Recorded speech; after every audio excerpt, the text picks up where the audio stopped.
Hi Nat, congrats on a really great show at Camden Art Centre, your first public exhibition in the UK, as far as I'm aware. You won the Frieze Artist Award in 2024, and following on from that, you were invited by Camden Art Centre to exhibit here. So what does it mean for you to exhibit in an institution like this? Yeah, it's a completely new experience, both the scale of the room and the gallery, but also the production budget that the Camden Prize affords inevitably pushes the work in new directions, which presents kind of challenges and opportunities at the same time. I think it's important that in producing the exhibition, nothing was outsourced, everything here is made by myself, and it still feels very close to what I was doing, say, in a commercial gallery a year ago, when the production budget and the scale of the operation is much more localized. Yeah, I think it's somehow important to retain that. But beyond that, yeah, there's a huge expectation which builds a positive pressure, and I think, yeah, it's important to think about that, and that informs the whole process. You know, I think also audience as well. An institution like this is, yeah, mostly new people coming to the work as well. So I think ideally the exhibition points in new directions, but I think also it should look back as well and kind of locate what my work is about in a kind of core way. Yeah, I find it really interesting that your work was selected as Frieze Art Fair of all places, because that is quite a loud, overwhelming space, whereas your work is much more quiet. It requires close looking. You work also with the Darkroom at a time when I've heard darkrooms are closing everywhere. I think there's one in London that recently closed. And what made you work with this process that's almost going a bit out of fashion? I mean, I worked in sculpture before I came to photography, and that informs, you know, how I approach photography inevitably. So I was actually working for another artist, a sculptor, and yeah, something about that methodology of mold making actually was what brought me to photography, to a darkroom more specifically actually. The way that you make a sculpture in a mold is you make it blind basically, and the face of the work effectively is the last thing that you see. So it also needs to cure as well, and there's a reaction that happens there. So when you kind of demold the work, you've had a distance of time because it's had 24 hours to cure, but also your relationship to it is somehow detached. So, and you know, when you would demold these works with this artist I was working for, it always felt like you were discovering them, you know, and that I was really kind of envied, you know. I thought I wanted to work like that, and photography really, or a darkroom really kind of cultivates that. The way that I work, you know, the prints are made on a very large scale and they enter a print drum. Lots can happen in that space of time, especially the way that I've set it up. It's a kind of rudimentary darkroom, really. So you condense a lot of labor throughout a day, and all of that labor is condensed into a sort of reveal somehow. And again, yeah, like I said, that feels like discovering it rather than kind of creating it. And my job really, I feel like, is deciding whether or not those results are somehow acceptable or not, you know. So if I want to change something in the work, I don't change the work itself, I change the kind of machine which the darkroom has kind of become.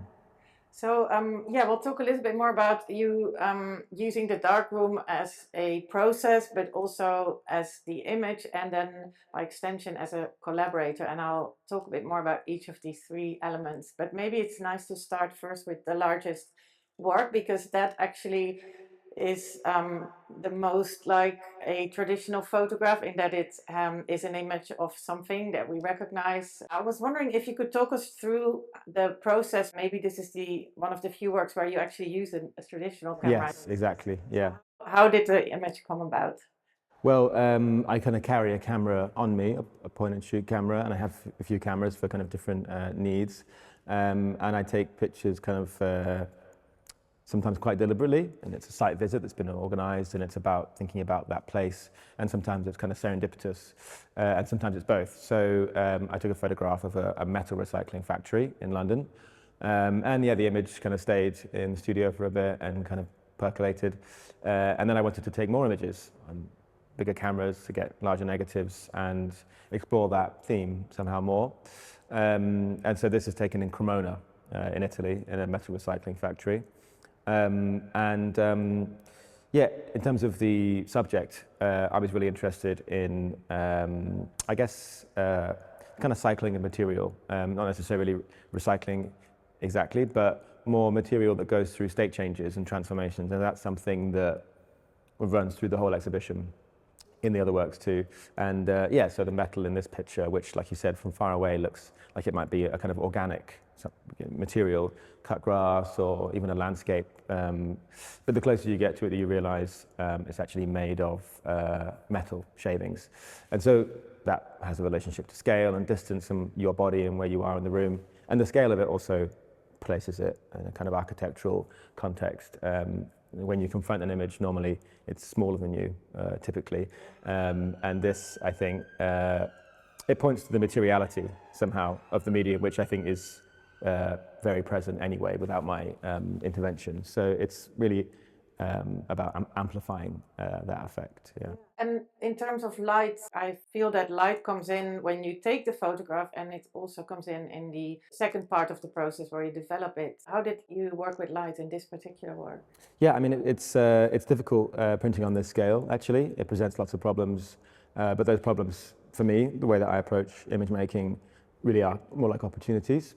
Opportunities for the darkroom to exercise kind of agency, you know. So, and that's also kind of going back to your first kind of question, is what attracted me to the medium was there are lots of opportunities for agency to emerge outside of my role as operator, if that's how you think of it as a machine, because you're working with parameters that resist regulation, you know, so light, temperature, time, things that don't want to be regulated. So there's slippages and errors, and they come through kind of in the work. So in printing an image to scale, because of the throw distance that you're using on an enlarger, which also is determined by the size of the room, so architecture features there too. Because of that distance, these are long exposures because the paper is not getting that much light. So 8-minute exposures sometimes. And I made the print over several kind of sessions over a long period of time. And they were changing across the panels, and you can see that subtly, tonally they change. It's black and white paper, so it's more contrast that you can see. And I couldn't figure out why, because the kind of recipe that I'd used to make them was identical. The only variable that changed was the time of day. So I connected a voltage regulator to the power supply in my studio, and the power supply that the enlarger is drawing from that power corresponded to the time of day. So I realized that actually what was happening was that the prints I made at 6 p.m, were different from the ones I made at midnight, because at 6 p.m. everyone's coming home from work and the tube network is running, and people are turning the kettle on and watching TV and stuff. So that deficiency or that demand that the power grid draws is reflected in the power that the enlarger draws from the studio. And at midnight, obviously, it draws more power because there's less demand. So it connects, you know, I mean, the image, the work, also the studio and the darkroom to that power grid. And people talk about that power grid like a pulse or a heartbeat. It's often that's how it's described. And yeah, so in thinking about the darkroom, it kind of anthropomorphizes it further. And if I'm thinking about it as a collaborator or agency outside of my own, that is exciting to me as well. Yeah. I guess the artist often likes to show their unique vision, their own hand. What is it about outsourcing part of this work to chance that really excites you? Or do you sometimes worry about losing control? I guess there's a balance. Sometimes what I would like is to do as little as possible. And like I said, to think of myself more as an operator. When I first turned my studio into a darkroom, I had it set up as a tent, because I was just experimenting with chemistry and light and transparencies and printing my old work actually somehow through glass and so on. So cameraless photography. And yeah, for a long time that was a kind of tent that I would put the top half of my body into. And it was a machine that you operated almost externally. And then, you know, I wanted to print them larger, and I wanted to use the enlarger on the wall and stuff. So I turned the entire room into a dark room. So rather than having a tent, I blacked out the windows and the whole space was dark. And so that was quite an important moment for the work, really, because suddenly this machine, which, like we're talking about, almost has its own decisions and its own kind of rationale and its own motives, became something that you actually inhabited and engulfed you, you know. And it also became part of the building as well. So it's a kind of spatial concern rather than a kind of image focused is my approach. And that's how I came to it as well, yeah. Yeah, so that's maybe is a good point to move and talk a little bit about well, I would call them sculptures, although they are also in a way photographs. Sure. Firstly, let's start with Camden Art Centre itself, which has this unique Victorian architecture. How did you think about this space in relation to the space inside and outside your own work? In thinking about the rubbings that are in the gallery, you're right, they are photographic as well. There's a kind of indexicality to them. They're made from initially thin copper sheet. It's thin enough that if you push it onto a surface and apply pressure, it creates an impression of whatever you lay it onto, and then it's malleable enough that it retains the image. So that is shared with a photograph. It can create an impression, and it holds it as well through light-sensitive materials. And then obviously it's indexical in the same way that photography is, because a camera has to physically see something, and in order to create that impression, this has to physically touch it. But somehow more so, because with a camera you have this kind of bow tie shape where you take an image of a scene and you condense it onto 35mm or whatever film size you're using, and then you enlarge it again in print. So it goes to this massive transformation of scale.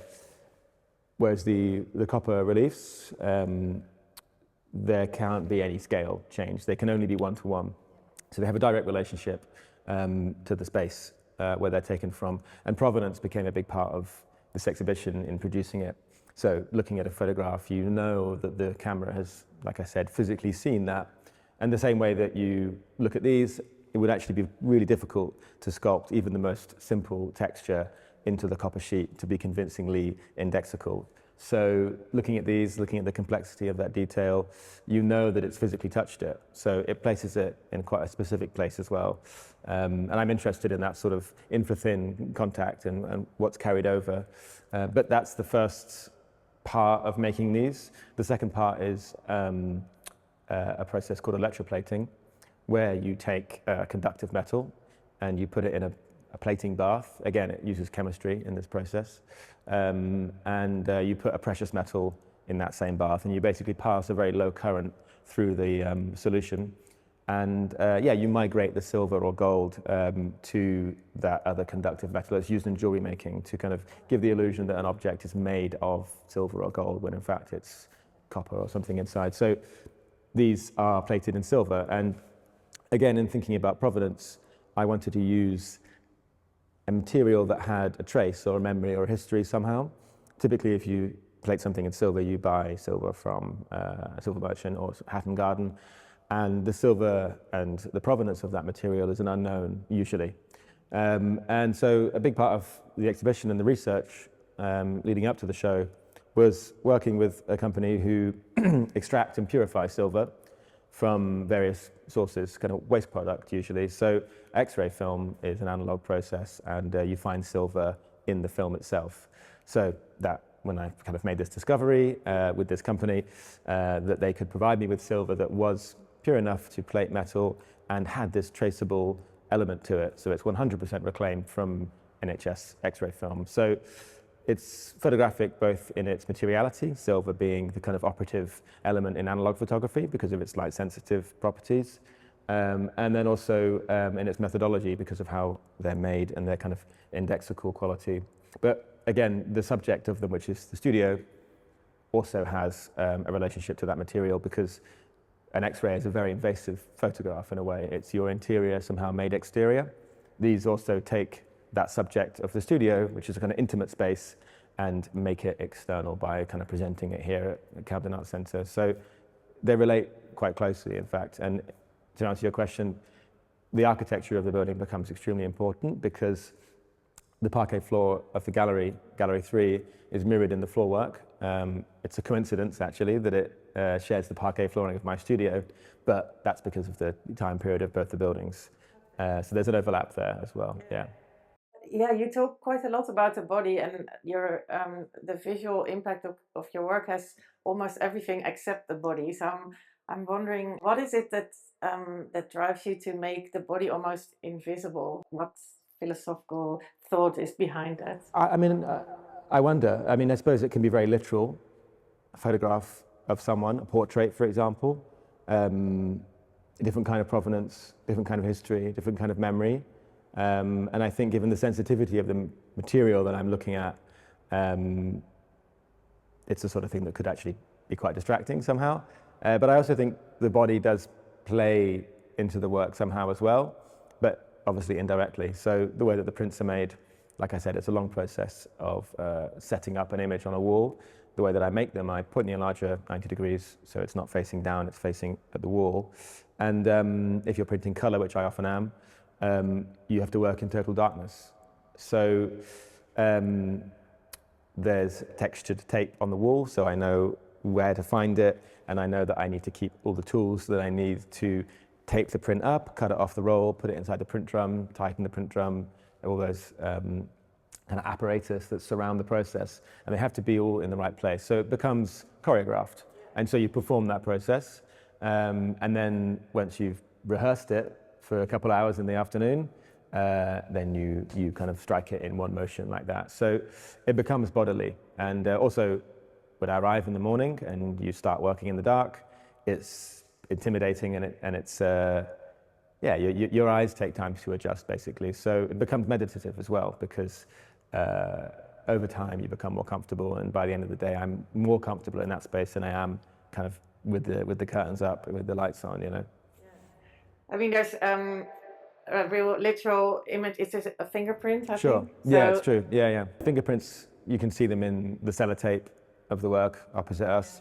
You can see it actually also embedded in the silver-plated reliefs. So another thing that's worth saying about that process is that when you remove silver from the plating bath, you start to clock effectively, and it will. That's because it's tarnishing.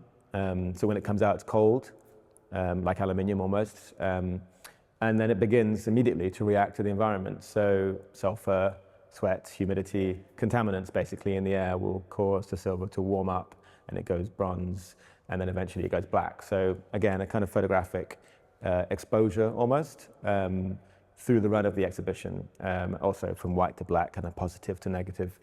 And yeah, if you touch them, which I often do when I'm making them and assembling them afterwards, the grease from your fingerprint is etched and continues to etch into it as well. So they're very much open. They kind of sit in opposition to the photographs that obviously have to be fixed, so they stop being light sensitive so that we can see them. These are quite deliberately not fixed. You could fix them, but they're left open and so kind they of can porous. change slightly. Yeah, and they will over time. change in the run of the exhibition as well. Yeah. And they have a changeability also because of how reflective they are as well. So it's worth saying that part of why silver, I think, has appeared in the work and appeared in the exhibition several times is because of its connection to photography, but also it has this sort of innate ability to reproduce the world, almost by coincidence. Because it can hold the imprint of light, so it can reproduce the world photographically. And also, if you polish it, it becomes reflective, and so it can reproduce the world through reflection as well. So it has this somehow ability to duplicate things, and that to me is very interesting as well. You said earlier to me that you studied painting, and it's almost as if you are painting with the photographic material. So the human touch actually becomes visible through the photographic material. Do you think that describes what you're doing? In a way, I mean, I think it's very painterly. I think, yeah, also the chemistry that I use depletes over time. So that changes as well. And what you end up with is a sort of palette, you know, so you have chemistry from 2 months ago or whatever, and it changes, and you know the sort of tone that you want. It's not as direct as mixing a color and adding it, but you can get a sense of that quality based off of how depleted the chemistry is, basically. One that's very old, that's oxidized, will be very kind of faint, and the colors will be less contrasty and even shift as well slightly. Yeah, it's almost a bit rebellious in a way when today there's such an overload of images and everything we see is almost through a screen. Sure. Is Yeah, that's important to you? Yeah, I mean, I think it's there, and I think also a lot of the time working with analog photography seems like it has to be in opposition to digital photography, and That's not something I've ever really thought about. I mean, I'm aware of it, but I've not thought about it when I'm making, for example. Analog photography feels sometimes like a different medium. All the processes we've described, they change every time, especially the way that I do it. So that changeability means that the works are unique. I think if digital photography had that ability as well in its process, if there was that chemistry, I would probably experiment with that as well. You know, so it's not a reaction No, to. it comes more to from the sculptural interest, yeah, maybe. exactly. Yes, Yeah, from the exactly. material And it would interest. certainly be cheaper as well. Yeah. You know, analog photography is extremely expensive Yeah. per image somehow, even. So yeah, there is that too. And the title of the show is Strong Water, which again refers to a photographic process of wet processing. Can you explain a little bit more how you came up with The that title? Yeah. So Strong Water, it came when I was, researching another body of work where I wanted to dissolve metal. Again, thinking about transformation as well. Chemistry and alchemy come up in the work a lot. Alchemy being the kind of precursor to modern chemistry, and a magical practice as well. And the themes of that emerge in the work here and across my practice in general. So purification, transformation, things that we've talked about already. Because of this history that alchemy has, there's a process dissolving metal in a solution called nitric acid, and it's a solution that's old enough that it has a Latin name, and the Latin name is aqua fortis, which is the title of the work also behind me as well, and that translates to strong water. And so it connects the work to alchemy, which, like I said, feels very kind of relevant to how I work and how I think about art in general, actually. But also water kind of permeates every facet of my work, and I think, considering that formally it can be quite changeable, that's kind of somehow surprising. So, like I described the process of plating the copper sheets, that is done in a bath of concentrated solution, diluting a potent chemical in water. And the photographs are also printed in a print drum, a rotary print drum, where water is passed over repeatedly over the image. So that kind of cascades over the image somehow, and that's what creates these kind of chemical drips. So water kind of permeates every facet of the studio, and especially kind of diluted kind of potency somehow. So the title felt apt because it would somehow cover everything, basically. Yeah. We haven't talked about the moth, and I'm almost thinking this could be like your alter ego, the moth attracted to the light. And I've seen it in earlier work where what you showed at Frieze, you had a lampshade to which a moth was drawn. I mean, there is that obvious connection in that they're drawn to light.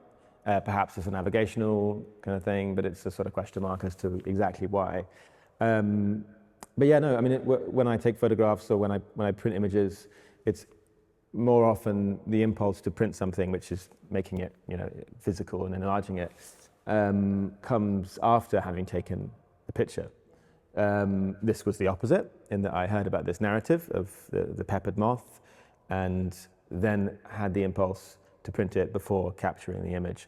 And that narrative is, and I'll try and condense it, is around kind of industrial towns like Birmingham and so on. There were two variants of the same species of moth, two kind of morphs. One is predominantly white and one is predominantly black. Typically the white one is camouflaged better in the landscape. During and after the Industrial Revolution, the surrounding landscape was stained by factories and smoke and stuff like this. And so this meant that with that change, the landscape became darker, and the kind of darker variant of that species of moth was now camouflaged better. And so it lived longer and it reproduced more, and its DNA was passed on and became more prevalent than the white variant. So I had heard about this narrative, and it's often used as an example of natural selection kind of accelerated. And that to me was really exciting, because it felt like a kind of a photographic narrative somehow in nature.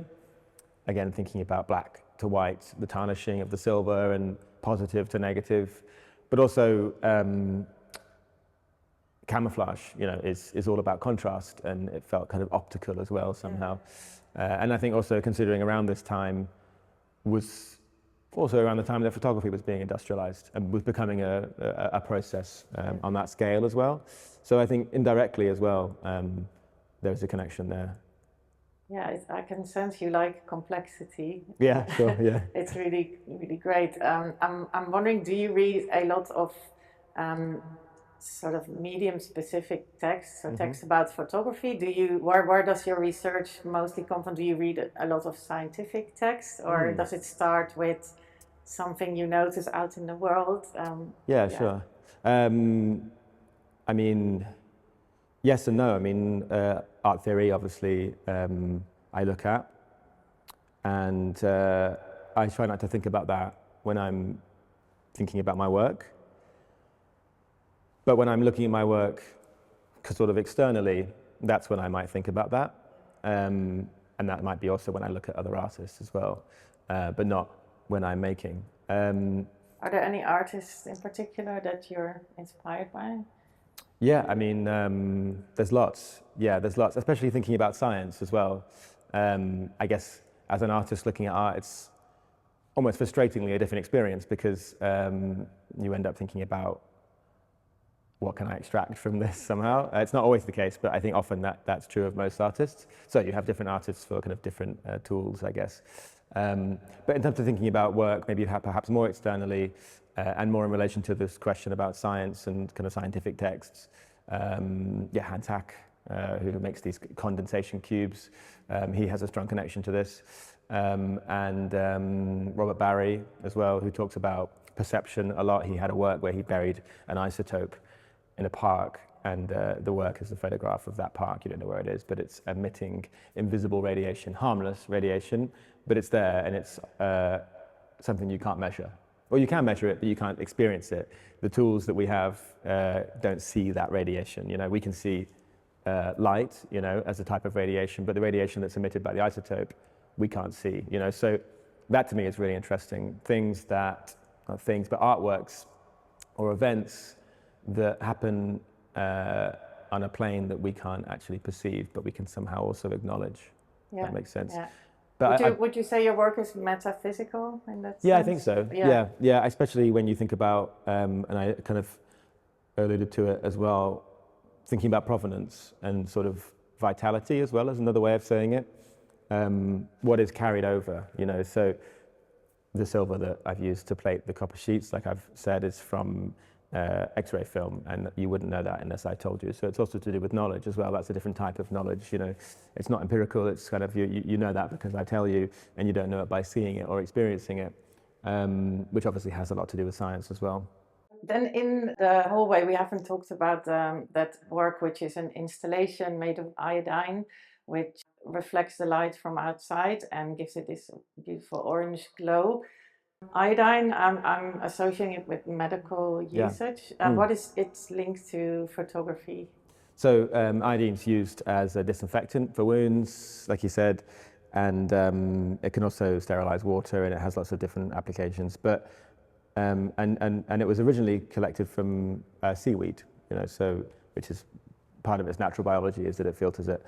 But it also happens to be light sensitive, so it reacts to light. And its connection to photography historically is that it was used in the development of daguerreotypes, which are a kind of early photographic process.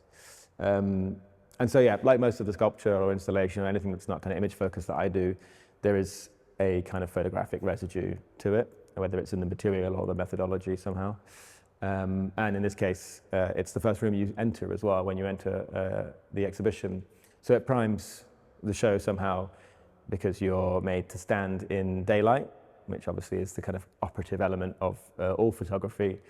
But it's made into a physical radiation by having been made to pass through this liquid, which is held in the vitrines that cover the skylight, basically. So the only light that enters the room is passing through that. So the artificial lights are off as well.